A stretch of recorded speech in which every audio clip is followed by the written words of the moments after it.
Hey pals, I'm here today to talk about the last 7 books I've read. Now, it's a really mixed bag here because a lot of these books were really anticipated reads for me, and some of them ended up being really successful, but quite a few of them were not. So let's crack on because there's quite a few things I want to touch on, and some of these books have kind of fairly complicated plots. The first one being Rainbow Black by Maggie Thrash. So I was so excited for this novel because I love the cover, I love the title, and I love the premise. And I love Maggie Thrash's graphic memoir On a Girl, and so I was really excited. This is her first adult novel. Didn't realise that she'd previously written a couple of young adult novels. So yeah, as soon as I heard about this one, I was super excited. Because the premise is, this is set in the 1990s in rural New Hampshire. We follow 13-year-old Lacey Bond, whose parents run this rural daycare centre, and they live a really kind of hippie lifestyle. And right in the opening pages of the book, they are taken away by the police. Lacey has no idea what's going on, but she quickly finds out that her parents have been accused of being involved in kind of like a years-long sexual assault of the children who've been coming to the daycare centre. And a lot of the children who accuse them say that kind of wrapped up with the sexual assault, Lacey's parents worship Satan. And so there's lots of really kind of lurid descriptions these children give of some of the things that happened to them and how kind of devil worship was involved. Now this all takes place at a time in the US when satanic panic was really hitting, and there was this real kind of trial by media thing that was going on, and I think all of that's like a really interesting setting. Lacey's thrown into the midst of this because a lot of the children say that Lacey was present during the sexual assault, and so she's called for as a key witness. And Lacey does not have any memory of these things, and she thinks her parents are innocent. So a lot of this book is the months after this accusation where Lacey is sent to therapy and they try and recover these kind of memories of the sexual assault, and then a lot of the courtroom drama basically. I initially, the first 30 pages, I was like, this could be a 5-star read. Like, I was just loving the vibe. There was a paragraph that described the moment between childhood and your teen years, like those years where you're like 10, 11, 12, and you're old enough to be kind of let off to play and do your own things, but you're not old enough that like your peers are judging you for being childish, and so you can still like make up these games and these stories. And I really remember those years, and I thought it was really well articulated, and just the kind of feeling that I was given from that description was really lovely. So yeah, I initially really liked this, and I thought that the first third was still fairly strong, and I was intrigued to see where it went. There's a couple of really key plot points within this novel that really change the narrative, which I won't spoil. But what I'll say is something happens perhaps after the first third that changes things, and I felt from that point on the novel got a lot weaker. I felt that for a while it kind of dragged its heels. This book's around 400 pages, and I did read it in 2 sittings because it was very compelling in terms of there was a ton of plot. But yeah, there was a point where it felt like the writing wasn't strong enough to kind of sustain the kind of inertia that the character was feeling.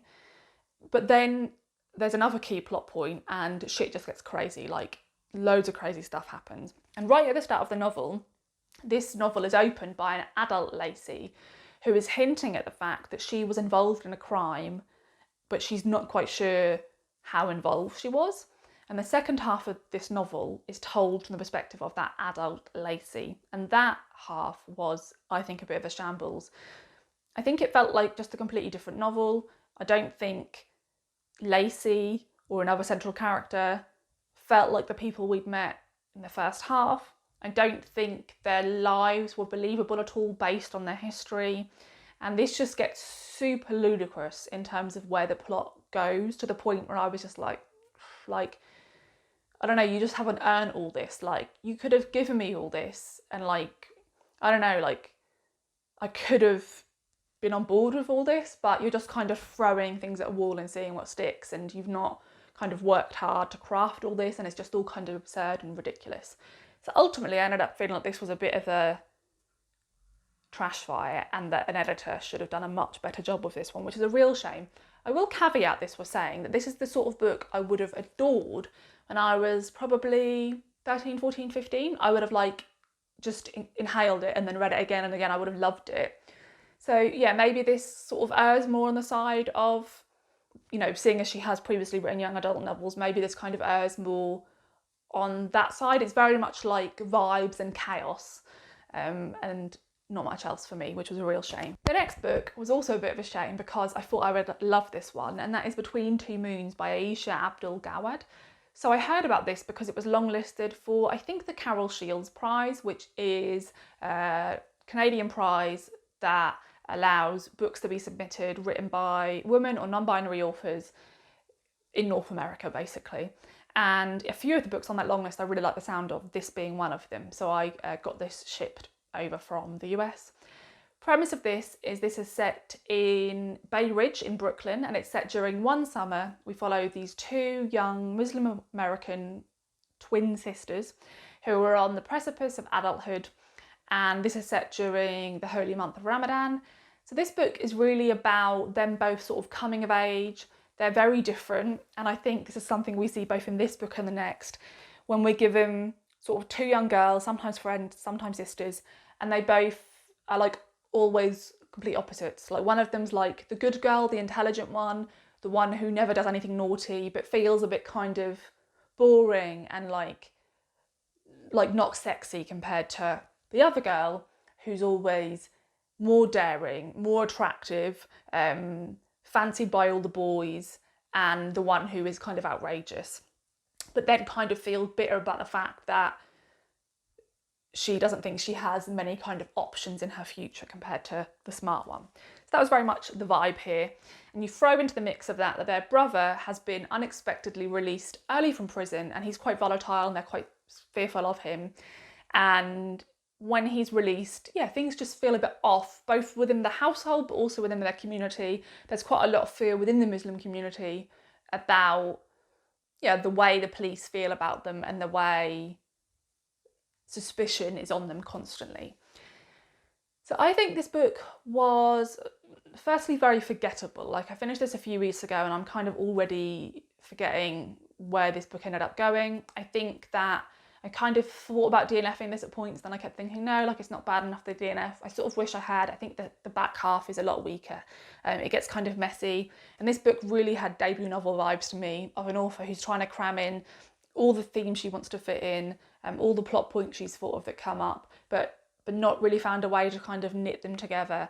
I also found, and I'll say this about the next book, that there were points when the writing style, and this is just a preference thing, not necessarily criticism, when it was trying to give like this kind of beautiful, poetic line that really like meant something profound, but I just found it a bit cringe and overwritten, and I felt there were points when this novel kind of reached for that.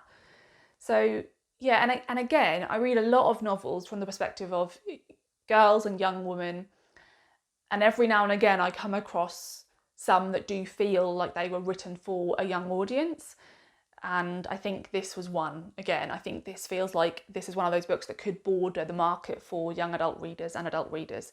So yeah, this one didn't end up working for me. I don't think it really added much new, but I would probably keep an eye on what this author does in the future, because this was a debut novel and there were parts of it I thought were, like there were parts that could have been taken out as a short story and were quite strong. The next one is The Girls in Queens by Christine Candick Torres. I listened to this one on audio. I'm going to talk about this one a bit more briefly because I've mentioned this in a couple of TBRs recently.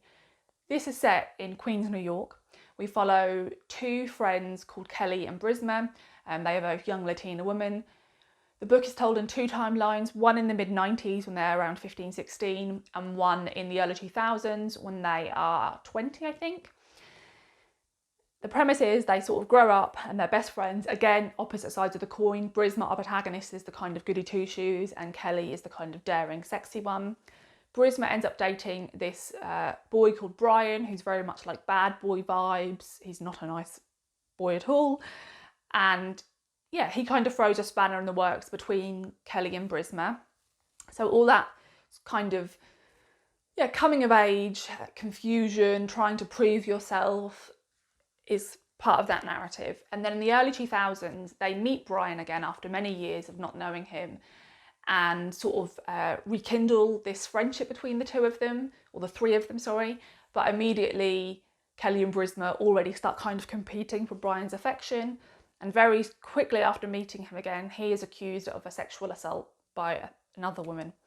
And he denies this sexual assault, and Kelly and Brisma immediately believe him. Now, interestingly, the book opens with Kelly going to visit the young woman who's accused Brian because she's starting to doubt his innocence. So yeah, the rest of the book in these two timelines kind of works its way back to whether Brian is innocent and how much Kelly and Brisma are kind of unwilling to see about him. So this book, I think, had some beautiful things to say about the relationship between Kelly and Brisma. It does very much have that writing about coming of age that I thought was really well done.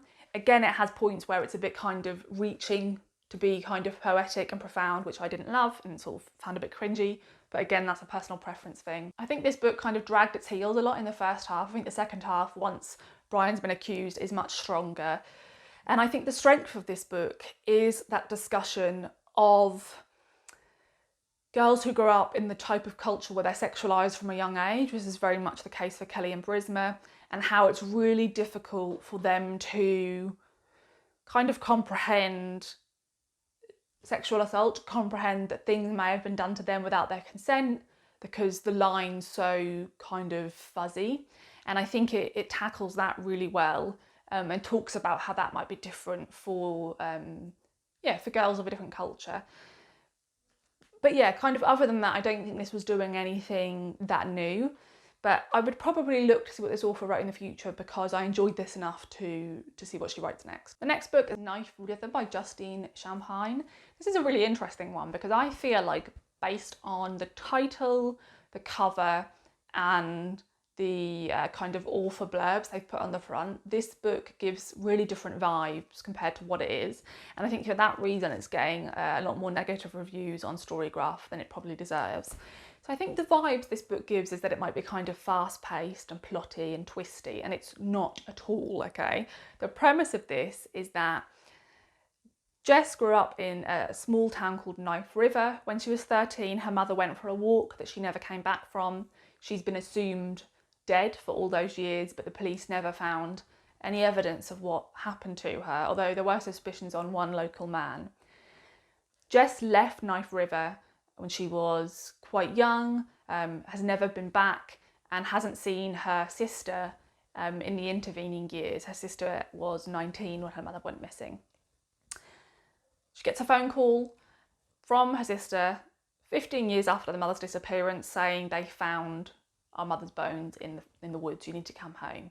And then the rest of this book is Jess and her sister back home trying to figure out their relationship and trying to find out if there's any new evidence in the mother's case and what that might mean for them. And that sounds kind of exciting and like there's going to be loads of reveals and twists, and there really isn't.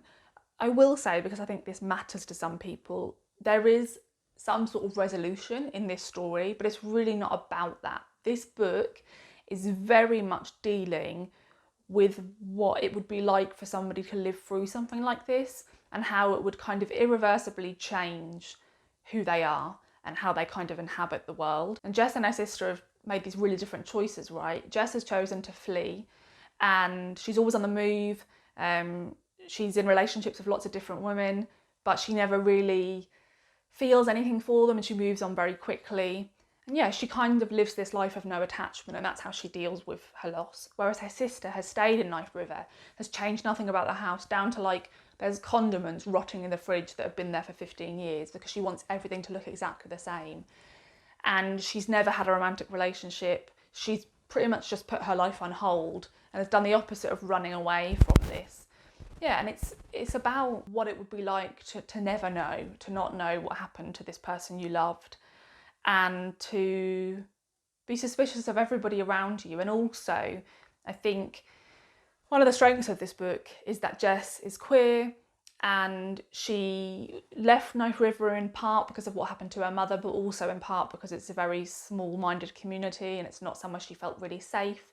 But at the heart of this book, there is this kind of sense of danger from every man Jess meets, and I think that's handled really well. And I think it has that kind of duality of her sense of fear from them because she is quite a butch presenting queer woman who is targeted a lot, but also because she believes that her mother was killed by a man, and so she feels this kind of ever-present threat. So this book is super depressing, really bleak, really slow moving. I think this one is performed really well on audio because the audiobook narrator does a really good job of showing us kind of how disconnected Jess is from everything. So if you like the sound of this, I'd give it a go because I think it deals with everything it's exploring really well. It's perhaps a tad too long for a book that's as slow moving as it is, and it is very bleak and doesn't offer many twists and turns. But yeah, I would definitely pick up whatever this author wrote in the future. Then a book I had on pre-order is Ordinary Time by Kathy Rensenbrink. This is this author's second novel. Her first was called Everyone is Still Alive, and I really enjoyed it. I'll say that I think she's given awful covers. These look like just stock images. They're super cheesy, and I don't think they really do these books any justice. But that aside, I read this book in like one sitting. I mean, I will say the font is very large and very widely spaced, which made it a pleasure to read actually, and I kind of wish more books were printed like this. So yeah, so I found this really engrossing, and I really enjoyed it, and I had a lot of fun reading it, which is kind of why I've put it at this point in the video. But I am aware that this is much more at the kind of contemporary fiction end of what I usually read, and I saw a couple of reviews where people had like compared this to writers like Maeve Binchy, who my mum used to read a lot when I was younger, and I actually read a couple of Maeve Binchy books when I first started reading adult fiction. And I kind of get that. Like, there again, I enjoyed this one a bit less than her first book because there were points when it was kind of reaching for this kind of romantic lines and it did feel a little bit cheesy. And this book's a little bit kind of neat and, yeah, has that kind of nice, gentle vibes to it. But sometimes I just want to read something nice and easy like that, and Kathy Rensenbrink does a really good job of it. So, premise of this is we're following this woman who is married to a vicar, unhappily married to him. She has an 8-year-old son, I think, who she really adores. And at the start of the novel, their husband uproots them to, is it Cornwall? It's Cornwall, because he's offered to look after a new parish. And when they arrive, they realise the house they have to live in is ramshackle and rubbish, just horrible. And the sort of salary he's given to live on is tiny, and they're just, yeah, really struggling and living a very a life of very little means. And kind of added to that is that her husband is, yeah, just kind of a horrible, moody man who's uninterested in his wife and his son, and he kind of expects her to do everything without ever acknowledging that she does anything for them and without ever thanking her. So there's like no romance in their life. Yeah, and you sort of wonder why Anne is staying with him, and there's this trauma in her past that is sort of uncovered throughout the novel that is part of the reason why she does choose to stay with him. But very early in the book, her brother calls her down to London to stay with him for a couple of days, and when she's staying with him, this dinner party is thrown where she meets this man who is everything her husband isn't, and she immediately becomes very interested in him, and he becomes very interested in her. So this novel is kind of following the months after that as they start to kind of pursue something between them. This novel is very low plot. This is one of those books that's like kind of interested in the minutiae of life. There's lots of scenes at the kitchen table, which is something I love. And yeah, it just has very kind of slow, gentle vibes to it. So I really enjoyed this. But yeah, I understand the criticism that there were points where this felt like a little bit twee and a little bit easy. And I wasn't ultimately satisfied completely with the ending. And I did kind of feel that the author didn't entirely convince me about why Anne had put up with her husband for all these years. But if I felt one day like just an easy to read book that kind of has the vibes I like of like working class family lives close to like the countryside or the seaside, then I would reread this one. because yeah, I just really enjoy her writing. So yeah, if you like the sound of any of those things, I'd give this one a go. But this is perhaps one that you want to like borrow from the library rather than purchasing a copy of. This next book I would really recommend, and I'll definitely be reading more books from this author, and that is A Dream of a Woman by Casey Plett. I think this may be her only short story collection, but I think she has 2 novels, and I definitely plan to read those books. This was brilliant. I often find it difficult to talk about a short story collection, so I am just going to read a line from the back of this to kind of give you a feel of what this is about. Centering transgender women seeking stable adult lives, A Dream of the Woman finds quiet truths in prairie high-rises and New York warehouses in freezing Canadian winters and drizzly Oregon days. It says an ethereal meditation on partnership, sex, addiction, romance, groundedness and love. It buzzes with quiet intensity and the intimate complexities of being human. And I agree with all that. I thought this was absolutely fantastic. I would definitely reread this. And if you enjoy short story collections at all, you should 100% put this to the top of your list. This was an interesting one because it has maybe 10 to 12 short stories in it. And I didn't realise this before picking it up, but quite a few of the stories are one long story cut into 5 or 6 sections.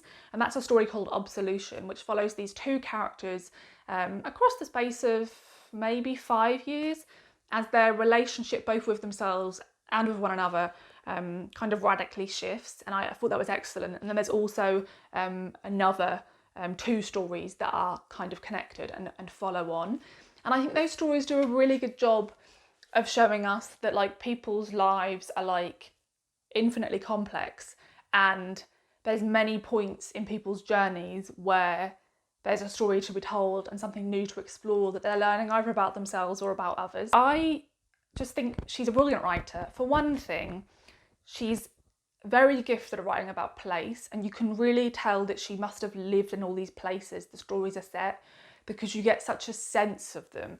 I loved the sense of community in these books, the kind of community of people and of place that these characters have built around themselves. I felt really present within that community, and it felt really known, which I think is a real skill.